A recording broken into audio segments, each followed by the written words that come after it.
Começa o debate sobre o OGE, no momento em que o executivo do MPLA inaugura o seu programa do ano das comemorações do cinquentenário da independência nacional.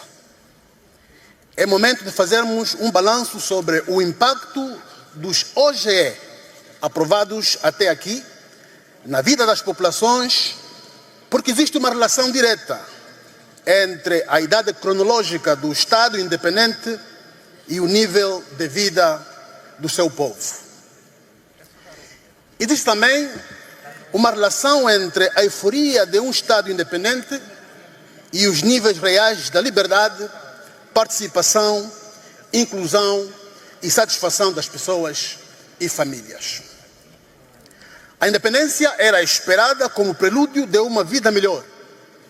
Infelizmente, a maioria dos Estados pós-coloniais em África falharam. Daí os novos conflitos, que são uma expressão de rejeição aos partidos que sustentam o Estado pós-colonial, porque frustraram as expectativas dos seus povos. Angola não foge desse espectro, porque o partido que governa o país sequestrou o Estado, partidarizou as instituições e usou o Orçamento Geral do Estado para enriquecer exclusivamente as suas elites e abandonou o povo, assim como as demais forças patrióticas com as quais conquistou a independência e o fim de uma longa noite colonial. Usa a ditadura parlamentar para aprovar leis injustas no interesse de uns contra outros. O impacto do OGE em 49 anos, qual é, na nossa visão? Que impacto tem o OGE na vida da maioria dos angolanos? Podíamos navegar pela história comum para descobrir que impacto tem o OGE na nossa história. Que impacto na nossa cultura com a sua diversidade para a construção do homem novo que o hino nacional evoca. A educação é fundamental para a construção deste homem. O Estado investiu o suficiente na educação, ensino, formação e treinamento profissional dos jovens que vão assegurar o futuro do nosso país? Com 6,46% do Orçamento Geral do Estado, vamos lá ter? Quantas crianças estão fora do sistema de ensino do Estado? Quantas estudam no privado? Com que qualidade e custos? Quantas estudam em condições normais e quantas estudam em casebres ou debaixo das árvores? É escusado dizer a Vossas Excelências que investir na educação é investir no futuro do país. Sobre o desenvolvimento, que bases foram lançadas em 49 anos ou 24, se quisermos contar os anos de paz armada? Hoje, ainda luta-se contra a fome. Há cidadãos em Angola que não conseguem ter uma refeição perfeita por dia. Afinal, qual é o balanço que se pode fazer sobre o combate à fome e pobreza? O número de famintos e de pobres sobe todos os dias, ao invés de baixar. Onde está o erro? Nas políticas, na implementação ou nas pessoas, ou no sistema?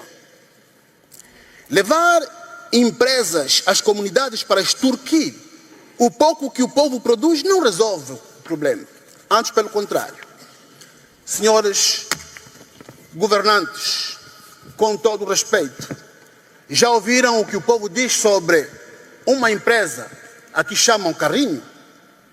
Pois consideram-na como novos exploradores que estão a endividar famílias, encarecer os produtos no campo e piorar a vida das populações nas aldeias. Ao invés de mandar empresas monopolistas às aldeias, com objetivos de perseguir lucros fabulosos, o Executivo devia apostar na criação de condições que permitem o desenvolvimento do comércio rural voluntário, que proteja a produção dos camponeses que vai produzir o suficiente para a sua subsistência e lhe restar o que comercializar com quem entender.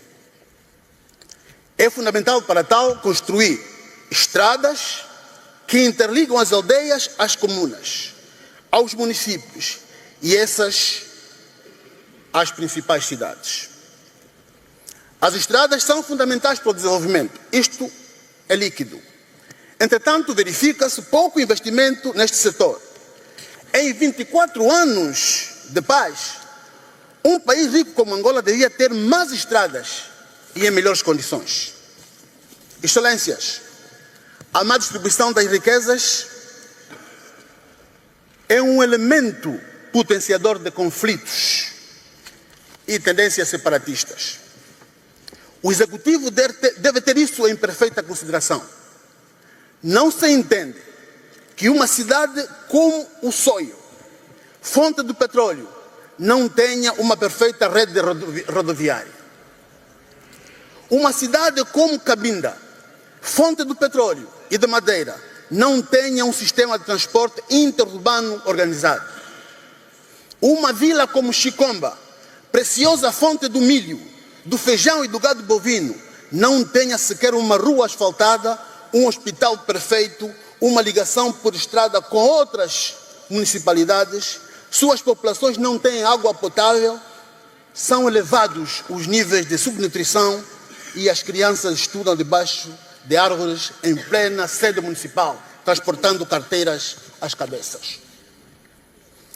Apenas cito esses exemplos, pois existem no país outros tantos que espelham a realidade que se vive no quadro da distribuição das riquezas nacionais.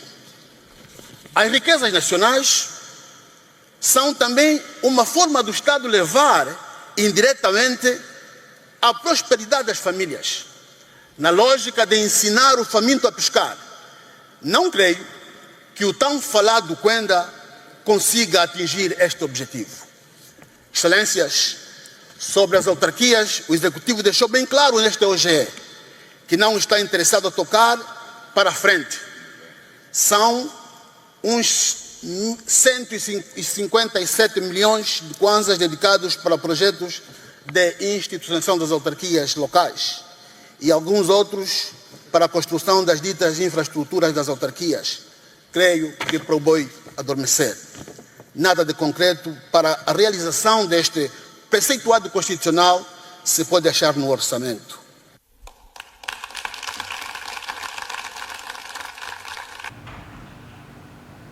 Cordiais saudações, caros internautas, sejam todos muito bem-vindos a esta edição número 33 do seu podcast Conversa com o Deputado. Hoje é 17 de março de 2025, segunda-feira, o dia habitual para a sua edição do podcast Conversa com o Deputado. São agora 18h38 minutos em todo o espaço nacional. Hoje vamos falar sobre a contribuição da UNITA na democratização de Angola. É nosso convidado o deputado Álvaro Chiquamanga Daniel, que é secretário-geral da UNITA e deputado pela bancada parlamentar. Muito boa noite, Sr. Deputado. Muito boa noite, excelentíssimos fazedores desse espaço, Conversa com o Deputado.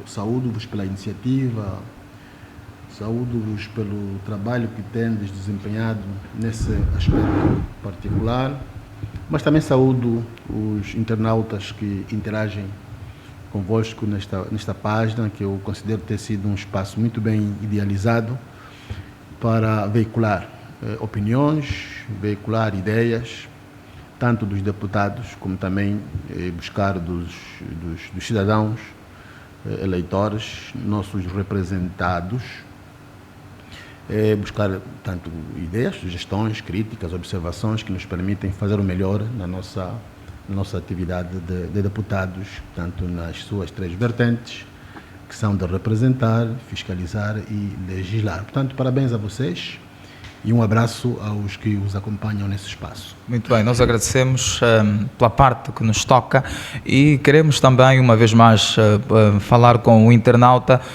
Você pode escrever a sua pergunta aqui nos comentários e também enviar o seu contributo, a sua pergunta no deputado que está aqui disponível para poder responder a sua questão, partilhar consigo, conversar consigo no WhatsApp que está a passar no rodapé, o 931 559977.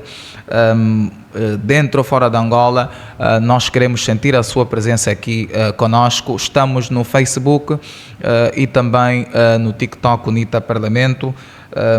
Você é nosso convidado especial. Bom, sem percas de tempo, os acordos de Alvor assinados pelos líderes dos movimentos de libertação de Angola, Alden Roberto da FNLA, Agostinho Neto do MPLA e Jonas Savimbi da UNITA, com Portugal, a potência colonizadora, previam a instauração de uma república democrática multipartidária com as primeiras eleições marcadas para outubro daquele ano. No entanto, a 11 de novembro de 1975, Angola nasceu com uma República Popular de partido único, quando o MPLA, ávido de se tornar o único representante dos angolanos, declarou guerra contra os outros movimentos de libertação que em Alvor tinham sido os oficiais representantes do povo angolano. Foram precisos 16 anos de guerra para que, em 1991, com a assinatura dos acordos de Vicence, Angola conhecesse a democracia multipartidária, a economia de mercado e eleições legislativas e presidenciais com uma lei constitucional de sistema semipresidencialista.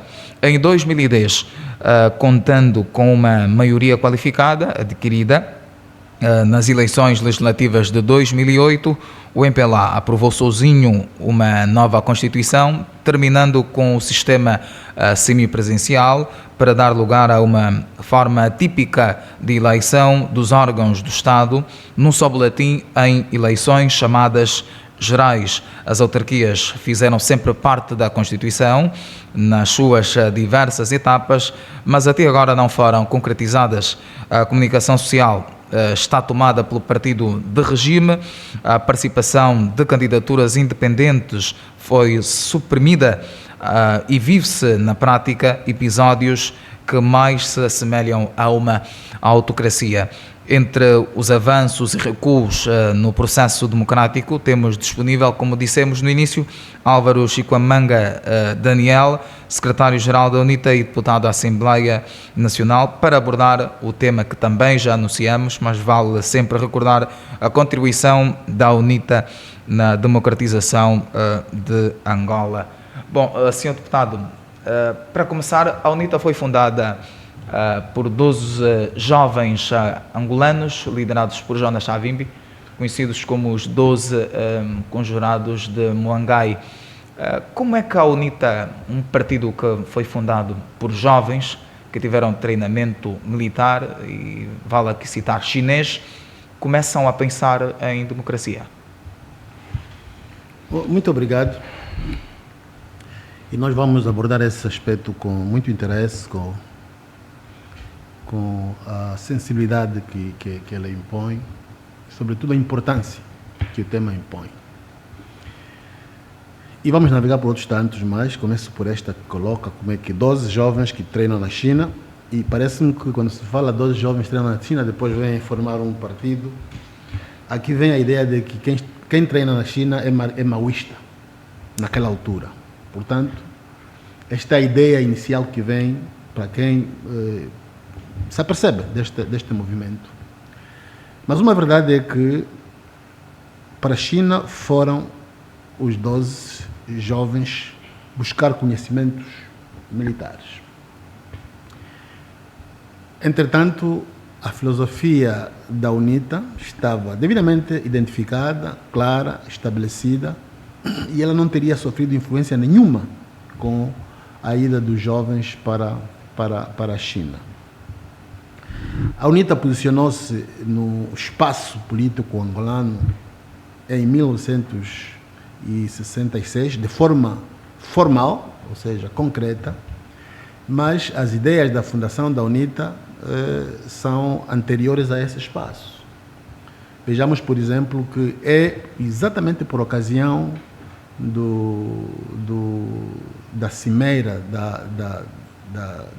da OA, que o presidente fundador anuncia que iria criar um outro movimento de libertação, porque tinham esgotados todos os elementos de negociação com os movimentos pré-existentes, nomeadamente a FNLA e o MPLA. E então o presidente acha que não havia entendimento, era preciso criar um outro movimento para darmos à luta de libertação um outro sentido. Para se dar à luta de libertação um novo sentido, era preciso também trazer uma outra forma de pensar, uma nova ideologia, uma nova filosofia, a que nós conhecemos como sendo completamente diferente, por aspectos muito simples. O presidente fundador da UNITA, o Dr. Jonas Medeiros Savimbi, tinha entendido que a potência colonial portuguesa jamais daria aos angolanos a sua independência se esta não fosse sacada da sorte ou dos canos das armas. Por outra linguagem, os portugueses colonialistas não iriam ceder à independência se ela não resultasse de um combate militar desenvolvido ao nível do interior do país. E então, o que era preciso? Era preciso, na filosofia traçada de luta de libertação, situar a direção do movimento no interior do país. Para que situar a direção no interior do país? Porque toda luta revolucionária acarreta muitos sacrifícios, acarreta muitas dificuldades. E as pessoas que mais sofrem destes sacrifícios e dificuldades são os que estão no terreno operacional, são os militares. A segunda escala dos que sofrem destas agruras, dessas limitações, são as populações. São as populações. Então, uma direção fora do país, o que iria acontecer? Traçamos planos de combate contra o colonialismo português, mandamos para o terreno os nossos irmãos, soldados, mas não estamos em grandes palácios, estamos nos hotéis, estamos numa boa vida no exterior. Não haveria aqui uma partilha de sofrimento, das dificuldades, das esperanças e desesperanças com os que estão diretamente envolvidos no combate. O que é que depois isso implica? Implica que não há entre a direção e o soldado interação, porque não temos a mesma percepção das dificuldades. Se calhar também atrasam algumas decisões a serem tomadas pela direção em benefício da luta, porque nós não estamos a viver as dificuldades. Foi exatamente nesta base que o presidente Savimbi achou que era preciso situar os dirigentes do país no interior os dirigentes do movimento no interior do país. E veja que esta filosofia, que foi transformada em princípio fundante, vigorou durante toda a luta de libertação, mas também no período de resistência ao expansionismo russo-cubano, adotou-se exatamente a mesma filosofia. Hoje, que a luta é política, essencialmente política, o princípio ainda é válido. Quando a UNITA define na sua estratégia, no seu programa, a municipalização da ação político-partidária, estamos exatamente na lógica daquilo que é a nossa filosofia. Quando a UNITA estabelece uma estratégia de proximidade com as populações, estamos exatamente, noutros termos, fazer jus à nossa filosofia, o nosso princípio de manter o núcleo dirigente em contato direto com as massas populares. Agora, eu colocaria depois em desenvolvimento a ideia de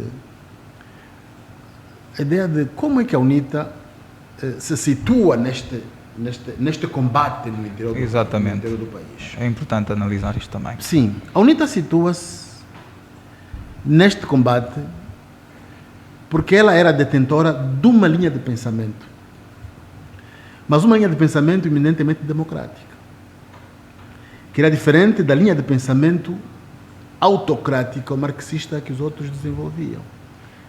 Já na luta contra o colonialismo português, os outros movimentos de libertação foram revelando as suas linhas de pensamento.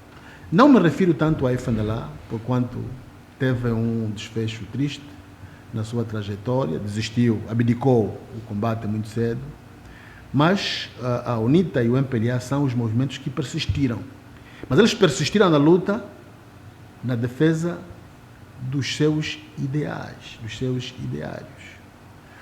O ideário que a UNITA defendeu desde a sua criação é democrático. E se nós fizermos uma ligação com o tema que nos propõe, a participação da UNITA na construção ou na democratização do país. A nossa participação decorre de um princípio fundamental, ou seja, de uma razão fundamental. A razão fundamental que faz com que nós sejamos partícipes qualitativos e quantitativos do processo de democratização do nosso país corresponde-se simplesmente pelo facto de a UNITA ter a democracia como um princípio, a democracia como um valor. E se vocês vão para os nossos documentos reitores, estou a me referir ao Estatuto, e se identificarem o capítulo que tem a ver com os princípios fundantes, vão encontrar que já em março, em 13 de março de 1966, quando a UNITA é proclamada, no seu manifesto, o segundo ponto no manifesto referia-se exatamente à democracia, que era assegurada pelo voto do povo através de vários partidos políticos. Significa, já na gênese da própria UNITA, nós pensávamos em democracia. Quando os outros, na gênese da sua criação, falavam de um partido trabalhador, assente no proletariado, teria à sua frente um núcleo de dirigentes igualmente proletários, etc, etc. Há aqui esta diferença. Eu até diria, se nós nascemos da gênese eminentemente democrática, a nossa gênese é democrática, os outros têm uma gênese marxista-leninista, de partido único e economia centralizada. Nós temos uma gênese eminentemente democrática, com multipartidarismo e economia de mercado. É isto que nos difere desde o início da fundação da UNITA de outros partidos ou de outros movimentos de libertação de então. Sim, senhora. Bom, já estamos a começar a receber as perguntas dos internautas. O Pedro Inácio escreveu a partir do WhatsApp, o número está a passar no rodapé, o 931-559977. Ele saúda primeiro. Senhor Deputado, muito boa noite e boa noite à vasta equipa que está a trabalhar neste dia. Eu pergunto, o projeto de Mangai é confundido com um projeto de guerra. O que contém de facto? Perguntou Pedro Inácio. Creio que o meu compatriota Pedro Inácio não deve ter lido o projeto, porque se eu ler, nada tem a ver com guerra. E eu fiz questão de trazer para esta reunião, ou para este encontro com os internautas, o projeto de Mangai, que tem 5 pontos, que eu os tenho de decor, mas eu vou preferir ler para as pessoas saberem que não estou a tirar da minha cabeça, estou a tirar do documento reitor da UNITA. Muito bem. E o documento reitor da UNITA transcreveu do manifesto de Mangai este projeto. Portanto, na prossecução do seu programa e objetivos, a UNITA rege-se pelos ideais do Mangai, estabelecidos na sua fundação, que são, primeiro, liberdade e independência total para os homens e para a pátria-mãe. O que tem a ver com o militar? A liberdade. Okay. A liberdade é requerida hoje para permitir que as pessoas façam o que elas entendem. Enquanto seres humanos, independentemente de pertencer ou não a uma organização, o ser humano é eminentemente um ser livre. Faz o que entender, o que pretender, e é bom que as entidades do Estado, das comunidades, etc., não coartem estas liberdades.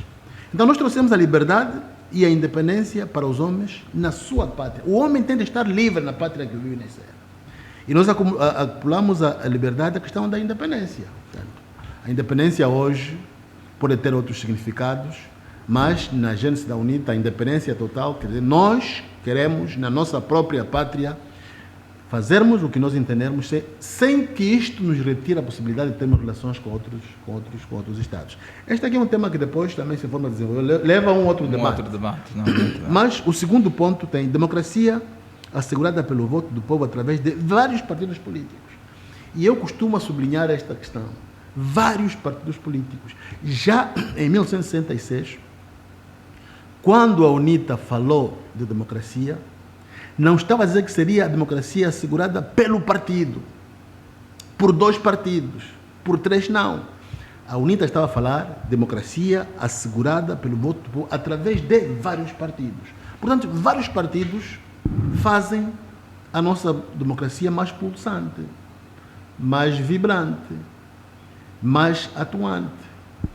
E nós vamos continuar a defender esse princípio para sempre.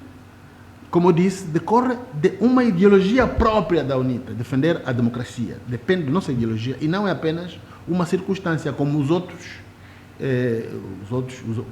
aconteceu com os outros. Né? Os outros tiveram a democracia como uma circunstância que se lhes impõe porque os aliados que os suportaram no poder desapareceram, porque houve mudanças no bloco a que pertenceram, mas nós não tivemos esse abalo.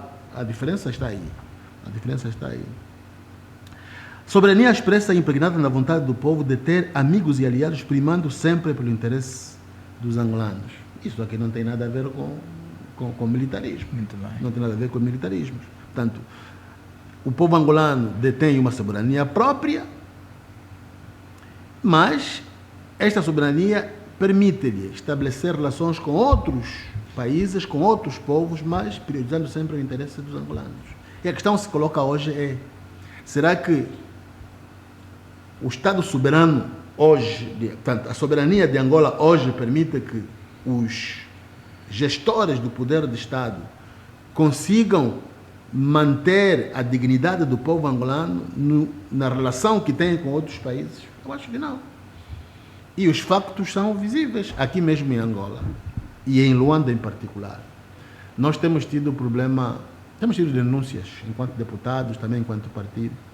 Temos tido denúncias de maltratos em algumas empresas. Hoje mesmo, quando eu estava a vir para cá, estava a ouvir um noticiário de que na Vila Chinesa os angolanos passam a noite fora dos seus estabelecimentos de trabalho, dos seus espaços de trabalho, das empresas onde eles trabalham, passam a noite fora ao ar livre, dormem em papelões, para garantir que dia seguinte entra cedo, número 1, não seja penalizado pelo atraso de 20 e 30 minutos. E esse atraso é resultante do problema de mobilidade na capital. E outro problema que faz com que nossos irmãos durmam fora, tanto no pátio das empresas, é porque se ele sai da empresa, a hora em que larga, vai para casa e regressa, pode correr o risco de no fim do mês não ter salário, porque o pouco salário desaparece com o transporte. E o meu problema é, um Estado que respeita a dignidade, tanto que considera a dignidade do seu povo, um Estado que é soberano, que sabe que a relação com outros Estados é estabelecida na base de benefícios mútuos, como é que um Estado permite que seus concidadãos são maltratados por empresas estrangeiras? Mas nós trouxemos isso como um Nestes princípio. pontos também já havia sido Nós trouxemos isso como princípio. A soberania tem que ser expressa na vontade do povo de ter amigos e aliados. Esses empresários estrangeiros, os chineses que estão por ali, são nossos amigos e aliados, no contexto em que nós estamos a abordar o assunto. São amigos e aliados de Angola, foram contratados para virem investir em Angola, tudo bem. Mas não é o facto de um estrangeiro investir em Angola que ele passa a escravizar o angolano. O problema que nós estamos aqui a verificar ao nível das empresas chinesas, verifica-se também ao nível de outras áreas. Nós estamos a vir há pouco tempo, acho que o debate poderá nos levar para lá, estamos a vir há pouco tempo das zonas diamantíferas, onde as queixas que nos são apresentadas pelos soberanos e pelos cidadãos é exatamente a mesma, em que eles lá nas minas onde estão são maltratados. Quer dizer, não há dignidade. Não há dignidade, não há dignidade. O quarto princípio é a igualdade dos angolanos na pátria do seu nascimento. Aqui não tem nada a ver com os militares. Isto aqui é um princípio que toda a gente vê e isto beneficia os civis, os militares e os não militares. Igualdade na pátria que o viu nascer. Estamos a falar da igualdade de tratamento, de oportunidades, a igualdade perante a lei. Mas é isso que nós nos propusemos a atingir. Esse projeto está aqui como um guia. A UNITA assume o poder político, o poder de Estado. Este aqui é o nosso guião. Este é o nosso guião. O último princípio refere-se à busca de soluções econômicas para priorizar o campo e beneficiar a cidade. Sim, hoje fala-se muito da diversificação da economia, mas quando vamos para a implementação disso, o Estado encalha. Vai buscar o Quenda, mas está a dizer que nós queremos diversificar a economia. Em vez de educar as famílias campesinas, apoiá-las como devem desenvolver a sua economia, dá o Quenda e cala a boca. O cidadão depois fica preso ao Quenda, agradece, claro. Então, de acordo aos 5 pontos que acabou de apresentar, se for para poder comparar, o projeto Quenda não se adequa... Não. O projeto Quenda é um projeto que foi idealizado. Tem graças que eu tenho boa relação com alguns dos seus gestores. Ele foi idealizado, sim, para transferir recursos financeiros a famílias em situação de risco, famílias pobres. E a primeira questão que se coloca é quantas famílias estão em situação de risco em Angola? Estão em que áreas? Você que faz uma leitura geográfica do movimento do Quenda, vai entender que o Quenda tem mais objetivos eleitoralistas do que objetivos pura e simplesmente de resolver o problema da fome das pessoas. Eu dou-lhe um exemplo simples, aquilo que foi a nossa experiência vivida enquanto movimento na resistência popular generalizada. As áreas que nós dominamos, que nós controlávamos, tinham muitos centros de produção, mas também tinham muita produção individual. As populações eram mesmo educadas a trabalharem para sobreviverem e restar aquilo que lhes possa servir para comercializar. Mas é com isso que essas populações nunca foram beneficiadas com ajudas humanitárias? Não. O Quenda devia ser visto como uma ajuda humanitária para identificar famílias carentes, dar apoio a essas famílias, mas acoplar ao projeto uma vertente de educação para a produção de futuro. É isso que não acontece. Mas nós trazemos no princípio do Mangai de beneficiar a cidade, aliás, através da produção do campo, uma vertente da educação. E nós chamamos isso de educação social, educação para a produção, de modo que hoje o cidadão carente recebe o apoio do Estado ou das organizações humanitárias que vierem para acudir o problema da fome. Mas esta ajuda não pode ser permanente. Recebeu agora, depois de 3 meses vai receber mais, depois de 3 outros, cria-se um certo tédio ao nível das populações e elas perdem aquela vocação de produção para a sua própria família. Mas se nós formos para lá, fundamentalmente para ensinar, para levar as sementes, as alfaias, para levarmos os fertilizantes e a orientação de como é que se produz, certamente o Estado não terá que perder mais dinheiro para entregar às famílias. Muito bem. Nem sequer teríamos necessidade de irmos outra vez à comunidade internacional para pedirmos apoio, como foi o caso do Quenda, que também foi uma ajuda humanitária, aliás, foi uma ajuda do Banco Mundial, se não me engano, para acudir a esta questão da fome, mas que na prática os outros usaram o Quenda para tirar proveitos políticos. Muito bem. Bom, vamos avançar. O internauta Alfredo Magalhães escreveu: Sr. Deputado, quais são os aspectos basilares da democracia que estavam contemplados nos acordos de Alvora? Bom, antes que respondamos o próximo, eu voltaria a convidar o cidadão Inácio. Pedro Inácio. Sim. O Pedro Inácio, se quiser conversar conosco para mais pormenores sobre o projeto e poder ficar clara a ideia de que Mangai não tem ideias militaristas, é um projeto político de sociedade e não é um projeto militar. Até porque os militares no passado foram utilizados apenas para atingir objetivos políticos. Portanto, ninguém embarca para uma luta eminentemente militar, num contexto como aquele que nós vivemos na época da pré-independência e também na época pós-independência. Agora, para o Alfredo Magalhães. O Alfredo Magalhães. Aspectos democráticos que contém o Acordo de Alvor. Em si só, o Acordo de Alvor buscava, em primeiro lugar, a constituição de um Estado, de um país, de um governo de transição, como caminho para a passação definitiva do poder de Estado do regime colonial para o partido que vencesse as eleições. Assim é que, dos vários aspectos democráticos que eu considero que os acordos trazem, primeiro, os acordos consideraram, e parece-me que foi logo no seu primeiro artigo, os acordos estabeleceram que a FNLA, o MPLA e a UNITA seriam os únicos representantes do povo angolano, os legítimos representantes do povo angolano. Não disseram que o MPLA seria representante legítimo, exclusivamente.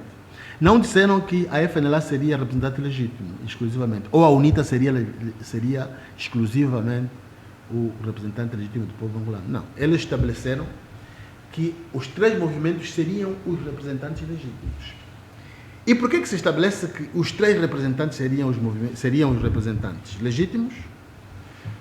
Porque são os três movimentos de referência que havia... Naquela altura, não havia mais outros que se destacavam? Havia outros pequenos, havia algumas manifestações, uns partidos ligados a uma ou outra classe em Angola, mas não tinham expressão. Muito bem. Uns lutaram na clandestinidade, outros a partir do exterior, etc.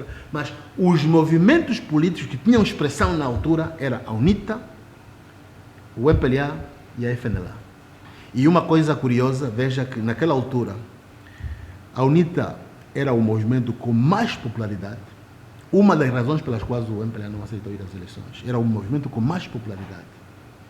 A FNLA era o movimento com o melhor exército. Enquanto que o MPLA era o movimento que tinha herdado uma boa parte de quadros que pertenciam à administração colonial. Então, no equilíbrio dessas forças, iria se constituir um Estado democrático, um Estado que olhasse para as suas populações, um Estado que tanto embarcaria para o desenvolvimento, não só desenvolvimento, sobretudo para a construção de um clima de liberdade, um clima de igualdade, um clima de justiça que os próprios acordos traziam. Mas, e lá à frente vamos saber, isto não funcionou. O facto de o regime colonial ter entregue esse Estado aos três para esperar que das eleições que haveria em outubro, um deles seria o representante do Estado. Ou seja, não é o português, o Acordo de Alvor não estabelecia que os portugueses iriam escolher um dentre eles. Okay. Seria papel do cidadão angolano eleitor escolher entre os três o legítimo representante do povo angolano. É o governo que seria formado ou pela UNITA, ou pelo MPLA, ou pela FNLA. Mas naquela altura, saída da guerra, o povo tinha maturidade suficiente, como hoje, por exemplo, para conseguir, por base das urnas, escolher o seu o partido que devia tomar destino ou rumo aos interesses dos angolanos? No seu modo de ver, o que é que acha? A consciência popular é um processo. Ela constrói-se. O que é importante é que as elites dessas populações tenham consciência de que é preciso construir uma consciência de cidadania dos seus angolanos. E eu acho que é para ali que iria o processo. Se a consciência constrói-se, o que devemos fazer, o que devemos acreditar é que o mais importante naquele tempo não era se o povo tinha ou não consciência madura. A consciência que o povo tinha naquela altura é que o regime colonial tinha de ser derrubado. E nisso o povo angolano participou, do norte ao sul, do leste ao oeste, o povo angolano participou no derrube do regime colonial português. Agora, derrubado o regime colonial português, era preciso estabelecer uma república em Angola. Esta república resultaria da constituição desta mesma república. Mas a questão da república resultaria de uma Assembleia Constituinte. Essa Assembleia Constituinte devia ser resultado das primeiras eleições em 1975. Infelizmente, isso não aconteceu. A Assembleia Constituinte seria feita de cidadãos, de várias as matrizes políticas, culturais e sociais, e são as matrizes políticas, sociais, até econômicas, que fazem a consciência do povo. São eles que fazem a consciência, eles representam a vontade do povo. Portanto, a sua maturidade seria definida, creio eu, seria identificada na forma como esta Constituição seria feita. Portanto, é o que não aconteceu, não houve Assembleia Constituinte, porque a situação depois evoluiu para outros sentidos, é a guerra que veio, e são as elites que se dispersaram, são as elites que depois desapareceram, umas foram desaparecendo porque eliminadas fisicamente, outras preferiram ir para o exterior do país. Mas esse foi o clima. Muito bem. Então, este, para mim, é o segundo aspecto que dá o caráter democrático aos acordos de Alvor. Mas também de Alvor surgiu um governo de transição. Quando naquela altura o regime português, na criação de condições de deixar o aparelho administrativo de Angola aos movimentos de libertação, cria-se um governo de transição, que era composto por quadros que vinham das 3 forças dominantes naquela altura. Acho que isso também dá aos acordos de Alvor um caráter democrático. Pode haver outros tantos. Bem, são muitas as questões que estão a surgir, temos muitos que nos acompanham fora de Angola, como dentro, temos pessoas que nos acompanham de Moçambique, Portugal, enfim, mas aqui o nosso internauta enviou a sua pergunta pelo WhatsApp, o número continua a passar no rodapé, é o 931-559977. Qual é a reação da UNITA sobre essas acusações que dirigem à Liberty e à CJ no julgamento do AMBO? Será a UNITA vai deixar assim? Paulo Tissua escreveu. Bom, Paulo Tissua tem a sua razão. Acontece que já me foram colocadas preocupações de gênero por outras pessoas. O Paulo Tissua se esteve atento na minha intervenção do dia 12, quando apresentei à imprensa um balanço sobre a viagem patriótica do presidente Adalberto ao leste de Angola.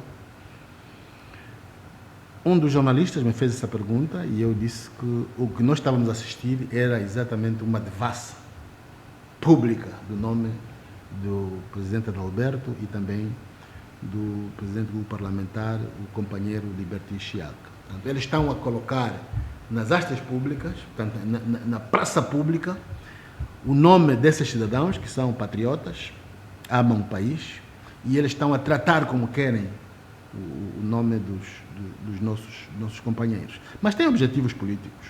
Aqui não vale a pena queremos esconder, tem objetivos políticos. O presidente Adalberto continua a ser hoje o candidato mais preferido pela maioria dos angolanos, e isto não vai deixar o MPLA sossegado.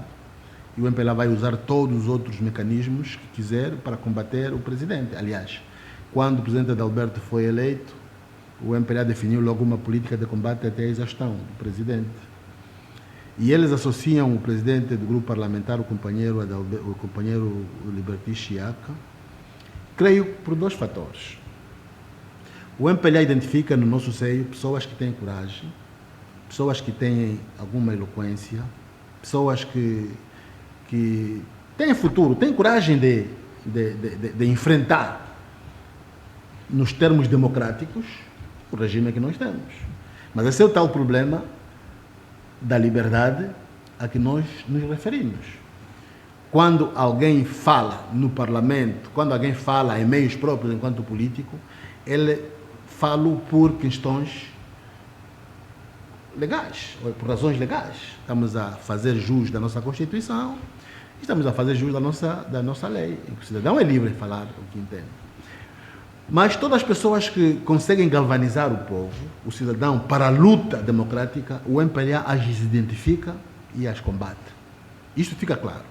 Todo cidadão que tiver coragem de mobilizar o outro cidadão para a luta democrática contra o regime ditatorial do MPLA, o MPLA combate.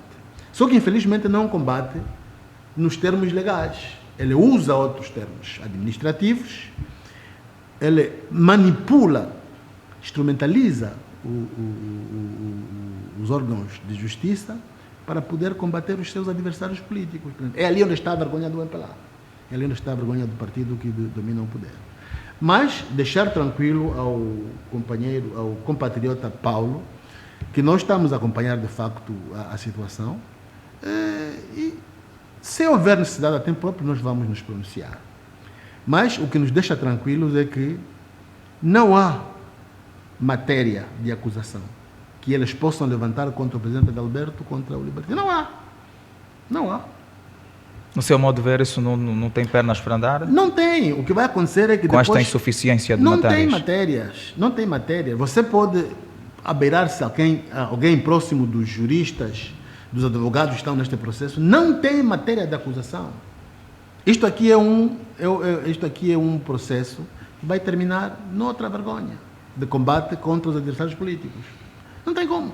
As pessoas que invocam contradizem-se, não são conhecidas pelo partido, não são membros do partido, têm ligações internacionais muito altas, que nós nem sequer conhecemos, e nem sequer acreditamos que aquelas pessoas consigam ter essas relações com as pessoas que invocam do exterior. Depois falam de materiais que são utilizados que não justificam uma ação como aquela que invocam na peça que eles montaram. Meus irmãos, fazer uma sublevação para atacar a casa o Palácio Presidencial, o Palácio das Leis, que é a Assembleia, a refinaria, etc. Isto implica muita inteligência, isto implica muita logística. Não são aquelas bombas, aquelas granadas, muitas delas já estão em estado obsoleto. Não são aquelas. Isso implica muita gente, muita logística. Portanto, quem entende um pouco das artes militares sabe logo que aquilo é uma brincadeira. Sabe logo que aquilo é uma brincadeira. Não tem pernas para andar. Mas o governo angolano habituou-nos a esses cenários, a esses episódios, que é preciso também prestar alguma atenção. Porque às vezes criam fogo lá onde eventualmente não haja. Criam situações embaraçosas lá onde eventualmente não haja. E nós já vimos aqui casos vários que aconteceram, pessoas foram acusadas, depois foram parar nas cadeias, umas até agora estão lá. Hoje por hoje, se tivermos que falar, por exemplo, do caso Calupeteca, qual é a acusação que se faz a ele? Não há também. Matéria de acusação contra o Calupeteca. Mas está lá. Coitado, como ninguém o defende, está lá, nas cadeias. Como este, houve outros tantos casos que aconteceram em Angola, de pessoas que foram acusados e, no fim, não havia matéria de acusação. Não havia matéria de acusação. E pronto, vamos todos nós continuar a denunciar esta tendência do nosso sistema judicial ser sequestrado pelo partido que domina, o partido que governa, no simples propósito de se manterem no poder. Os outros mantêm-se no poder, desenvolvendo obras que beneficiam as populações, para depois merecerem o voto das populações. Mas o que nós vemos aqui, as pessoas mantêm-se no poder, intimidando outras, manipulando outras. É, infelizmente, o que nós estamos aqui a acontecer. Mas podemos tranquilizar o cidadão Paulo que estamos atentos, tal como ele, nós e outros cidadãos interessados, estamos atentos a ver qual será o desfecho desta situação criada na província do Ambo. Bom, vamos avançar. O internauta Calamidade Verbal escreveu aqui nos comentários na página UNITA Parlamento: Senhor deputado, para a UNITA, o que é mais importante entre as duas opções? Ganhar as eleições ou permitir que somente o MPLA seja derrubado, independentemente de qual partido ganhe? Escreveu o internauta Calamidade Verbal. tem que ficar claro que o nosso problema aqui não é simplesmente derrubar o MPLA. Não. Até porque este que seria, de facto, um termo com um condão militar. Nós somos um partido político. Nós somos um partido político e um partido clássico, um partido que busca o poder político por vias legais. Por vias legais. E depois experimentarmos o nosso projeto de sociedade. E esse projeto de sociedade, quando experimentado, as populações depois vão julgá-lo. E as populações se entenderem que o nosso projeto é válido para aquilo que é a situação real de Angola, certamente vão nos reeleger. Este é o nosso propósito. E nós achamos que aqueles que concorrem para a assunção do poder político devem, de facto, fazê-lo em volta de um projeto e nos termos legais. Muito bem. Agora, nós, quando formos governo, queremos fazer diferente do que o MPLA está a fazer. Queremos fazer muito diferente do que o MPLA está a fazer. E o que é que de diferente irão fazer? São várias questões que nós podíamos colocar sobre a mesa, do que diferente nós queremos fazer relativamente ao MPLA. São várias questões. Implicaria irmos a um debate exclusivo daquilo que Exatamente. é o nosso projeto de sociedade, aquilo que é o nosso programa de governo.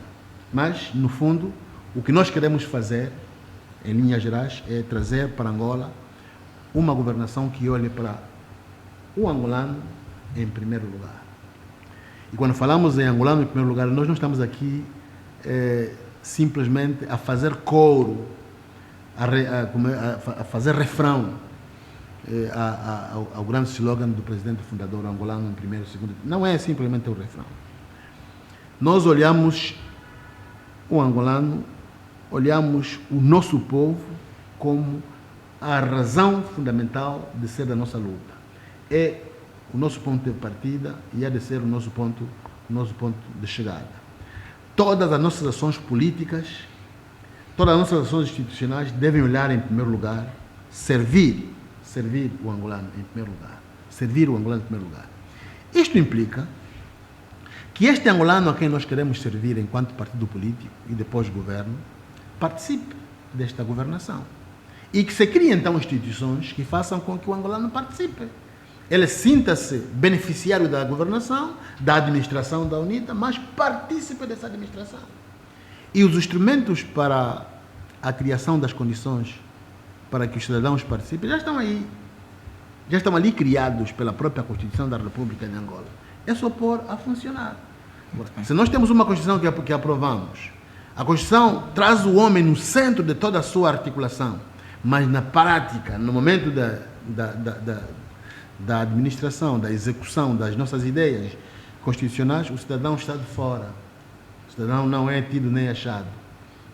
O problema das autarquias que nós estamos a viver hoje, que afinal de contas estão institucionalizadas na nossa Constituição já há algum tempo e depois não se implementam, justificaram agora a apresentação daquele processo que remetemos ao Tribunal, para poder solicitar ao Tribunal que faça uma avaliação se de facto o regime de Angola está a agir de acordo com a lei ou à margem dela, porque a não realização das eleições parece-me que é um crime que está a ser cometido pelo Estado angolano. E nós temos que ter cuidado, temos que ter coragem de passarmos agora a incriminar o nosso Estado. Quando falo Estado, falo os que o administram. Muito bem. Bom, Sr. Deputado, nós agora começamos a correr um pouco com o tempo, então vamos pedir ao deputado um pouco mais de brevidade nas respostas. Vou ser breve, sim. Sim, senhora.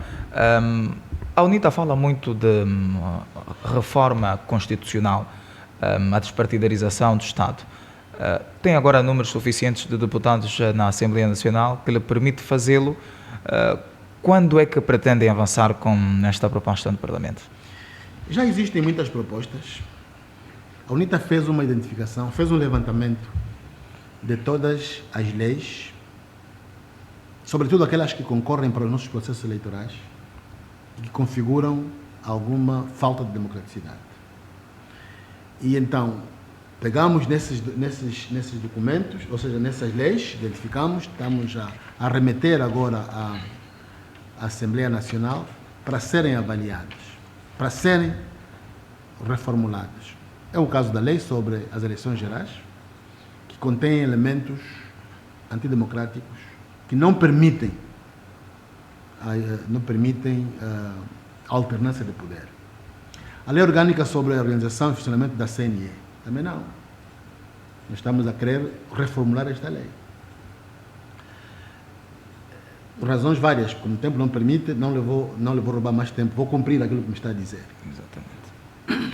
Mas, imaginemos, por exemplo, nas eleições passadas a UNITA ganhou mais 39 deputados. O MPLA perdeu 24 deputados.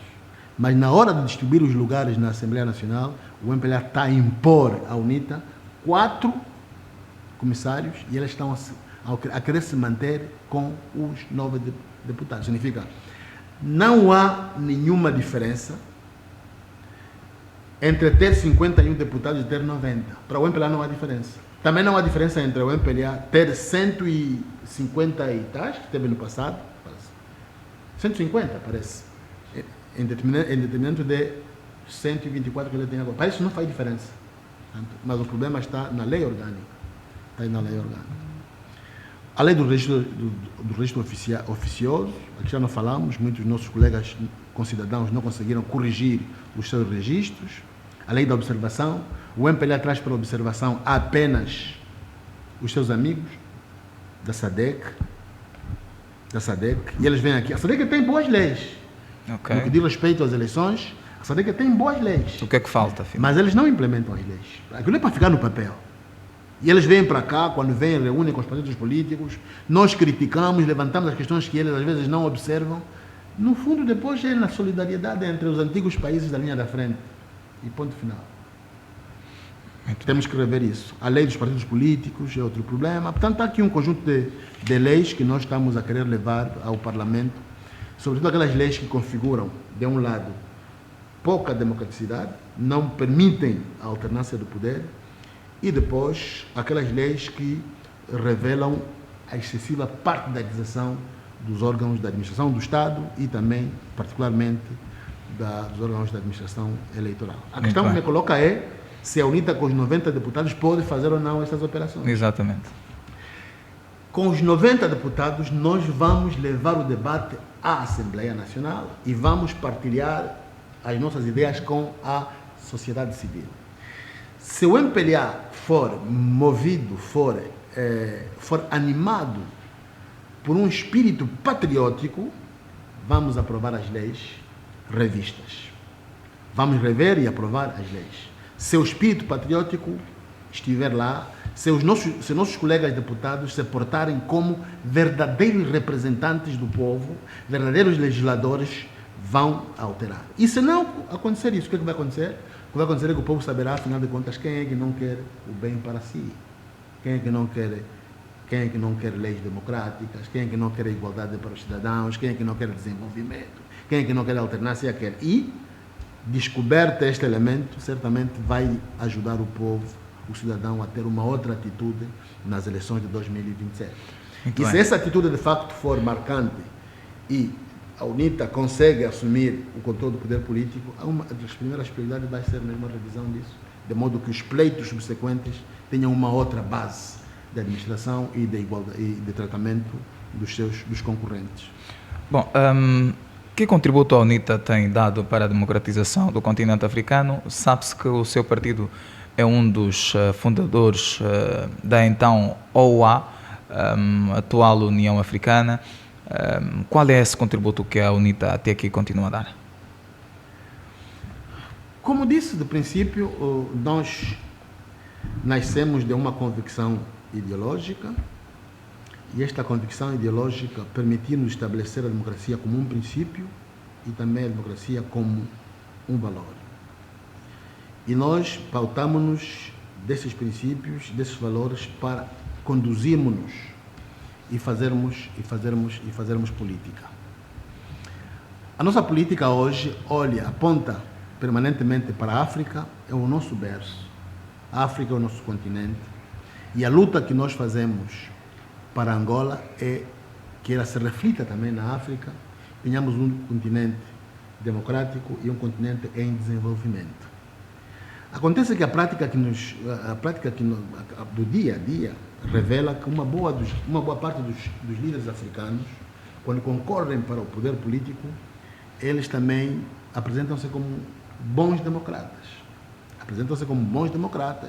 Trazem boas ideias, etc. E quando assumem o poder político, uma boa parte dos líderes africanos não quer largar o poder. E dali, um conjunto de golpes constitucionais baseados na alteração das constituições desses países para permitir que esses líderes, ainda que envelhecidos, procurem se manter no poder por mais tempo. Vimos o caso do Zimbábue, em que o presidente só saiu quando depois já não dava mais para andar, acabou por morrer. Vimos isso também, parece que foi no Gabão. Há desses casos em que as pessoas são democráticas de princípio, deixam de ser democráticas quando provarem os 2 mandatos e querem fazer alterações da sua lei. Então, nós queremos, com o combate político da UNITA aqui, transformarmos-nos no verdadeiro espelho. Nós queremos ser aqueles renascentistas, se o termo passa, das ideias de Kwame Nkrumah, das ideias de Nelson Mandela, de Jonas Savimbi, mas nós só podemos fazê-lo exatamente quando nós tivermos condições objetivas ao nível nacional. E essas condições objetivas resolvem-se com a nossa Constituição. Muito bem. E deverá ser revista nos termos que nós aqui há pouco tempo acabamos de referir. Muito bem, o internauta Roberto Magalhães escreveu: ao longo dos tempos, muitos africanos vão dizendo que a democracia não foi feita para a África. Concorda com esta opinião e porquê? Eu aproveito esta questão para poder também saber do deputado o que é que de concreto terá acontecido. Estávamos a falar há pouco sobre a UNITA, fez parte da fundação da União Africana e na quinta-feira passada o seu partido pretendeu organizar uma atividade internacional com o IDC, que é a Internacional Democrática do Centro, e convidou vários atores internacionais, com destaque o Venâncio Mondlane. Enfim, há alguns que não conseguiram estar onde a atividade ocorreu, em Benguela. O que é que de facto terá ocorrido? Fala-se de não entrega de documento. O que é que aconteceu de concreto, Sr. Deputado? Bom, são 2 questões. Exatamente. A primeira do Roberto, pensar que a democracia não é para a África. Não é verdade. Muito bem. Não é verdade, e há alguns anos eu estava a redigir a minha dissertação para um curso que eu estava a fazer, e nas minhas pesquisas eu identifiquei que a democracia em África não é uma novidade. Já os nossos reis, no passado, tinham ações muito democráticas. Aliás, só podiam ascender à condição de rei, de soba, etc., mediante um processo eletivo.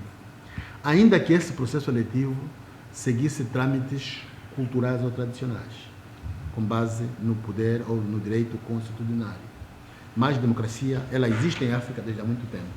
O que nós devemos fazer, e temos estado a fazer, é o desenvolvimento desta democracia com pendor africano, que tem uma vertente convencional, e ali as eleições têm que ser universais, têm que ter todas as características da sua universalidade, mas as eleições em África podem também ter um outro pendor.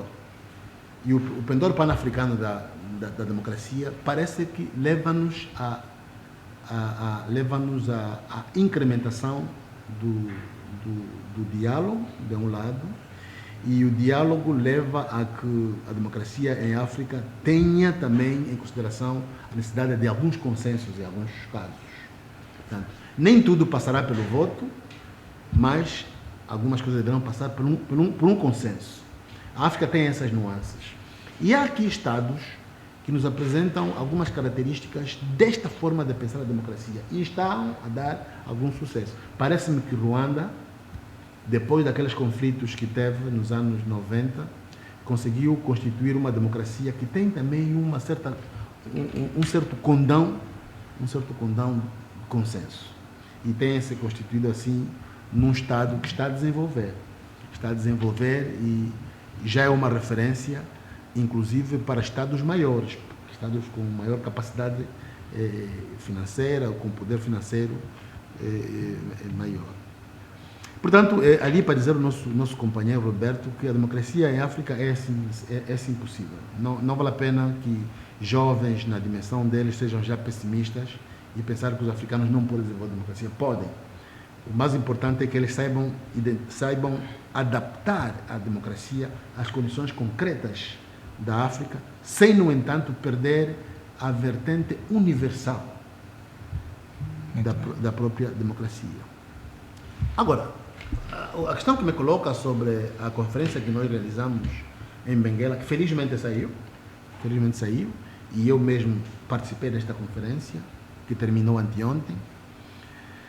A conferência foi organizada pela plataforma dos democratas para a África. Esta plataforma dos democratas para a África tem também membros do IDC, mas foi a Ben Trust Foundation, foi a World Liberty Congress, foi a Konrad Adenauer Foundation que organizaram esta conferência com o apoio da UNITA. Verificamos de facto um incidente diplomático e protocolar nos aeroportos de Luanda, onde uma boa parte desses delegados não foram permitidos a entrar. Foi o caso do ex-presidente da Colômbia, o Dr. Pastrana, que não foi permitido a entrar, mas horas depois foi admitido, mas não conseguiu ir a Benguela. Ele assistiu à conferência a partir de Luanda.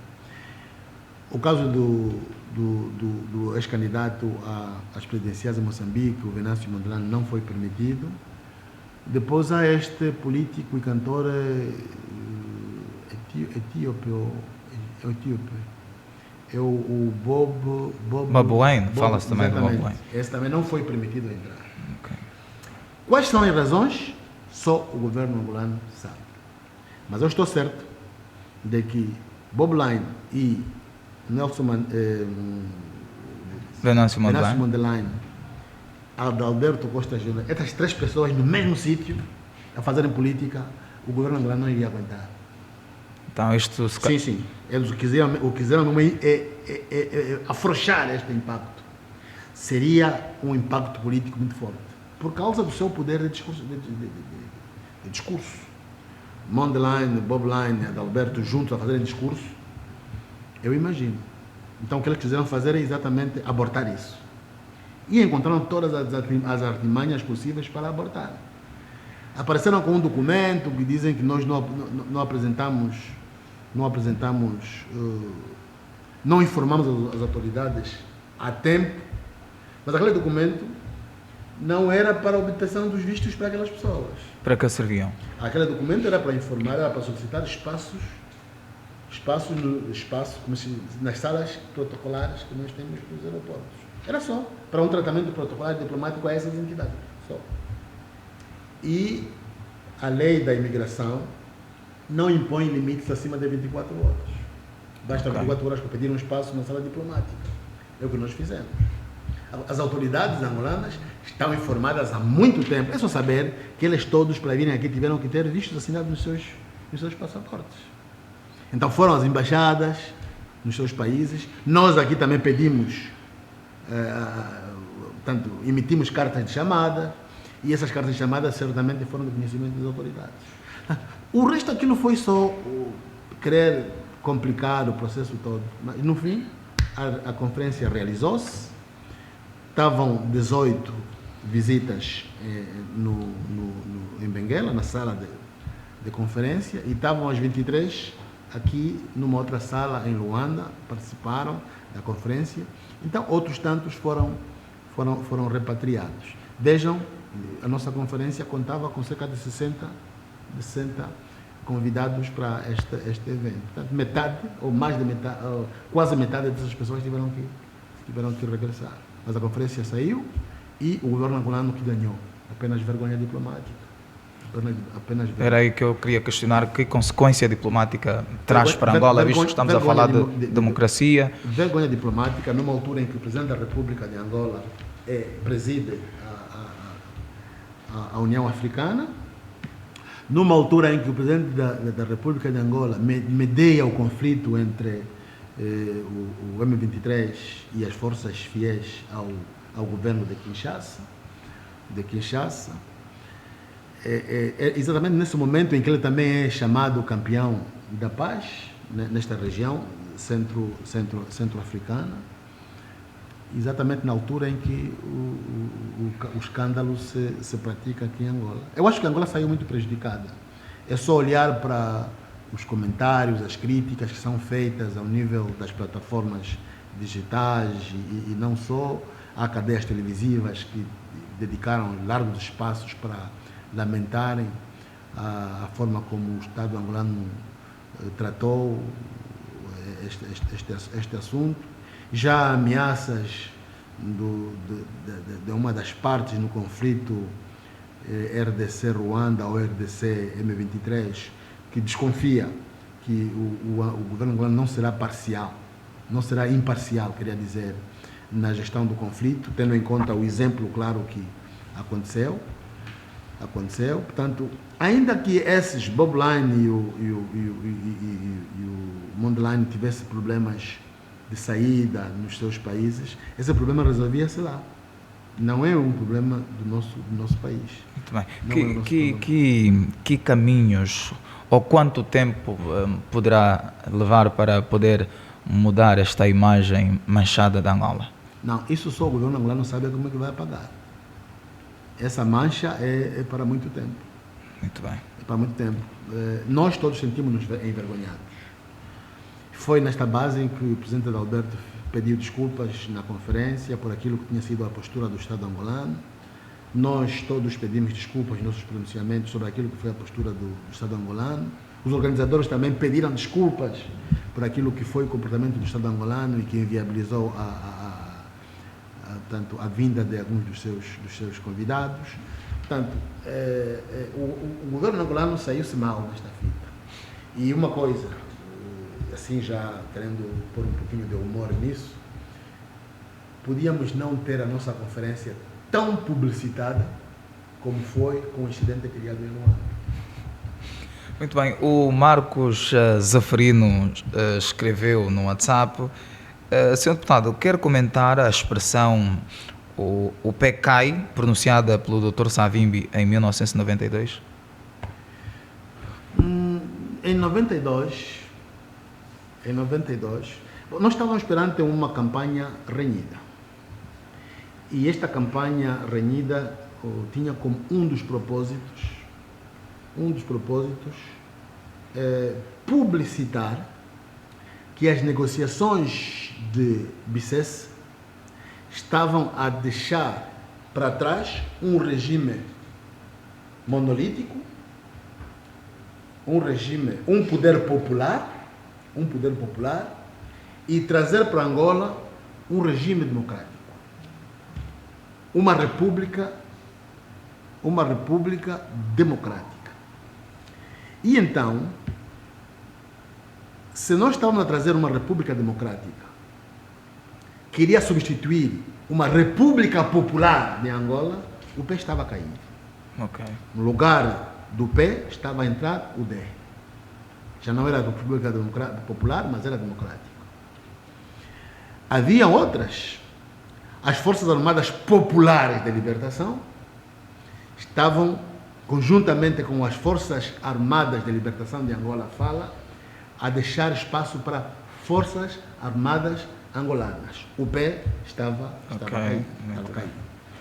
Certamente isso podia abranger outras instituições que tivessem na sua sigla o pé para representar a expressão popular. A expressão popular era resultante do poder monolítico estabelecido. Inclusive os tribunais eram populares. O julgamento era popular. Eu vou lhe contar uma história. Quando eu era dirigente da Jura,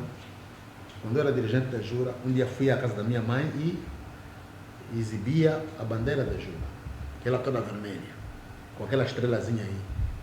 E a minha mãe, acho que já contei isso uma vez a uns dirigentes. A minha mãe olhou para aquilo e disse assim: "Ó meu filho, essa vossa bandeira conforme está, me recorda, é tão vermelha que me recorda o passado, triste." Mas qual é o passado? Não, quando nós íamos para os campos da Revolução, a bandeira também era assim muito vermelha. Está vendo?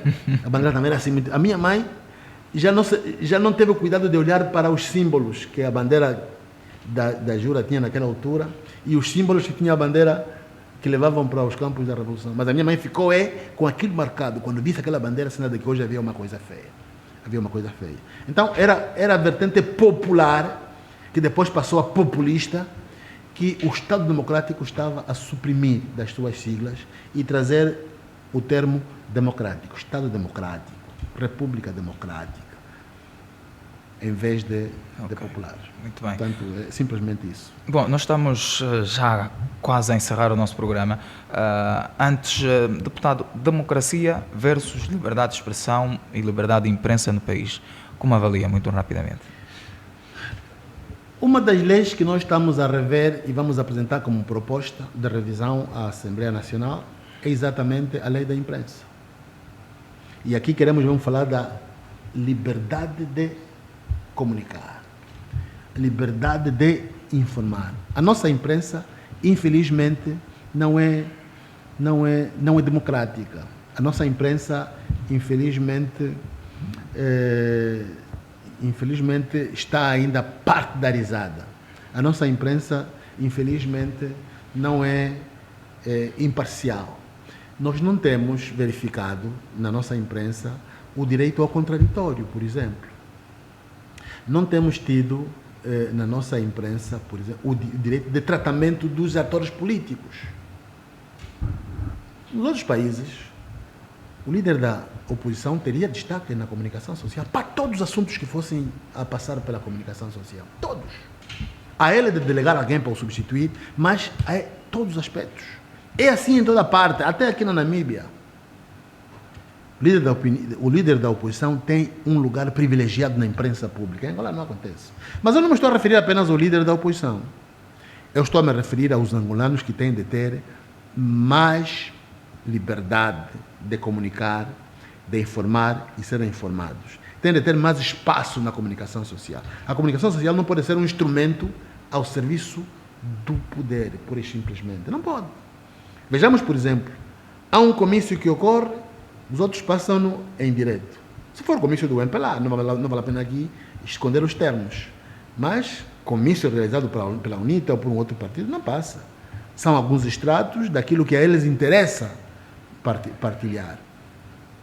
Portanto, essas questões todas têm que ser revistas e, sobretudo, olhar também para a liberdade do comunicador ou do informador, do fazedor da informação. O jornalista não tem que ser censurado, não tem que ser perseguido por ter dito qualquer coisa que não é do interesse de quem governa.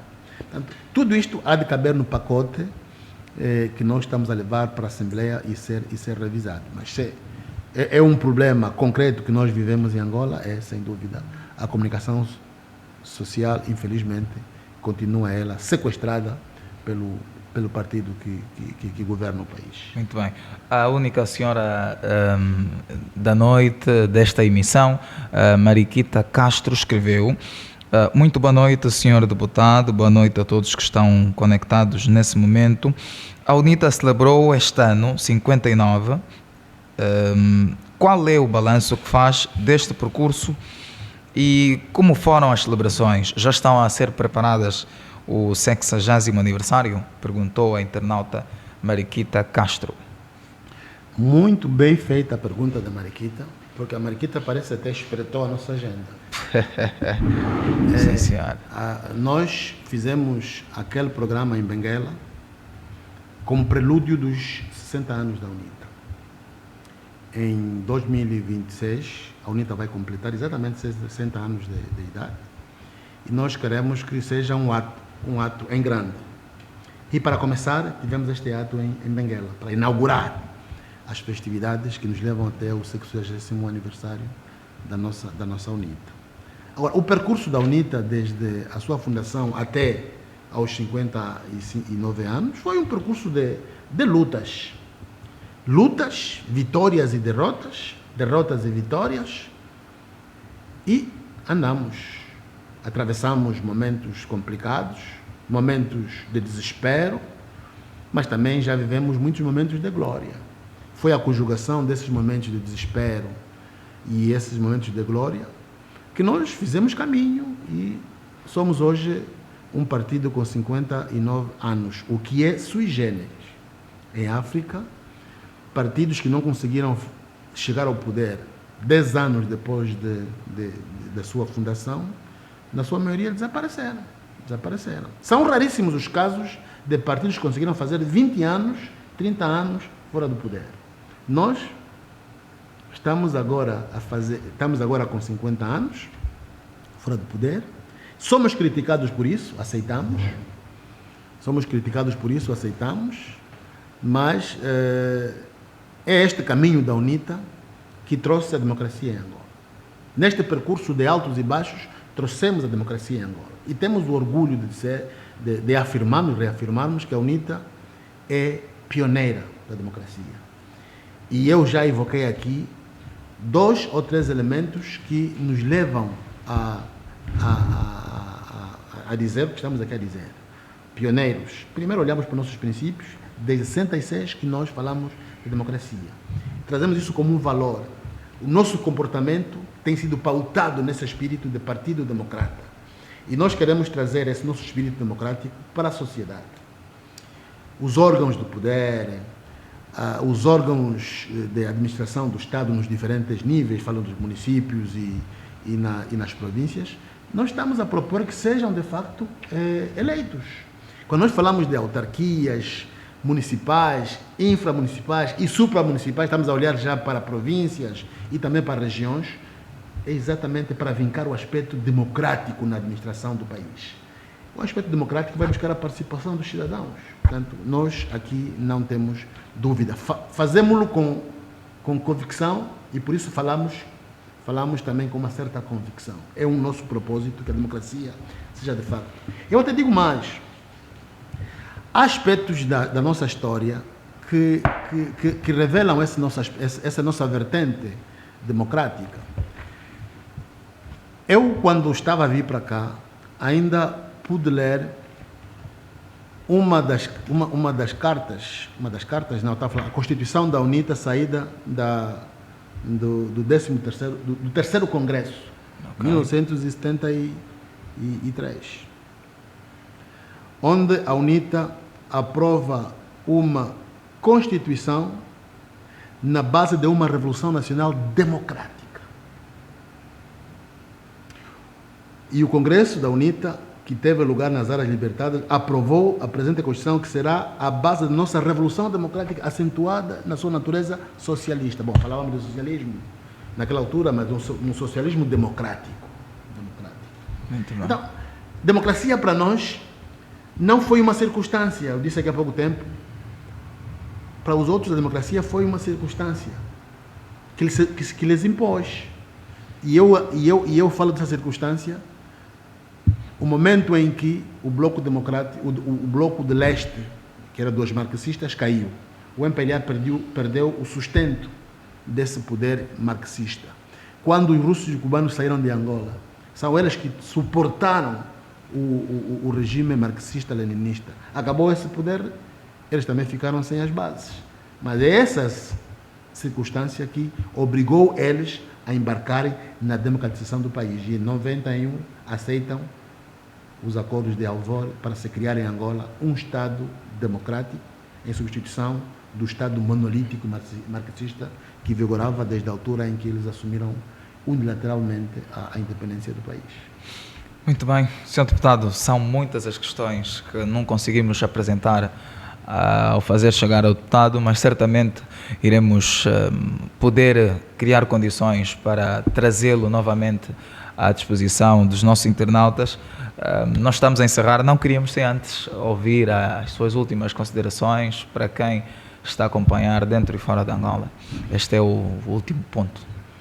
Sim, são muitas questões e eu também vejo ali o dedinho do Lau a dizer que o tempo está a passar. Vamos ter que respeitar, porque tem as outras coisas a fazer e também os internautas têm um tempo limitado para estarem conosco.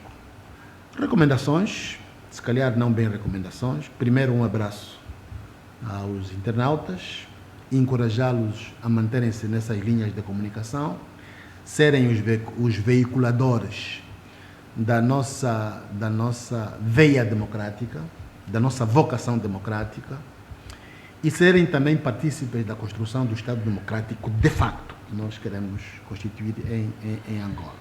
Para tal, teremos que nos mobilizar, teremos que mobilizar a nossa coragem, a nossa inteligência, mas também a nossa resiliência, porquanto neste caminho que nos leva à construção do Estado realmente democrático, havemos de encontrar muitos obstáculos, muitos impedimentos e a certa altura seremos tentados a consentir sacrifícios para que a nossa pátria venha de facto a constituir-se naquela que os nossos antanhos e os percussores da independência, estamos a falar de Aldrin Roberto, Agostinho Neto e Jonas Savimbi, tinham sonhado. É tempo, e acho que com esta juventude que hoje usa as tecnologias da comunicação para expandir a sua mensagem, nós podemos contar e podemos ter certeza que é com esses jovens que vamos mobilizar o país para a alternância política que se pretende em 2027. Eu agradeço a oportunidade que tive e manifesto a minha disponibilidade de poder cá estar, sempre que vós, os fazedores da informação nesse espaço, conversa com o deputado e os nossos internautas podem sugerir. Estaremos sempre a vosso dispor. Muito bem, 19h56, uma vez mais agradecemos ao deputado, queremos de facto tê-lo nas próximas oportunidades e um especial agradecimento a si que nos acompanhou dentro e fora de Angola, no TikTok, no Facebook, nos canais UNITA Parlamento e Juventude Avante, assim que está correto. Nós hoje falamos sobre a contribuição da UNITA na democratização de Angola. Este espaço teve a coordenação geral de Emanuel Bianco, na supervisão e realização de Venceslau Bernardo e Severino Celestino, a apresentação de Paulino Aurélio. Já sabe, temos compromisso marcado na próxima semana, segunda-feira, às mesmas horas. Você é o nosso convidado especial para estar neste podcast Conversa com o Deputado, o único em Angola em que o deputado entra em conversa com o cidadão que o elegeu. Portanto, é uma boa noite e boa continuação do dia. Até já.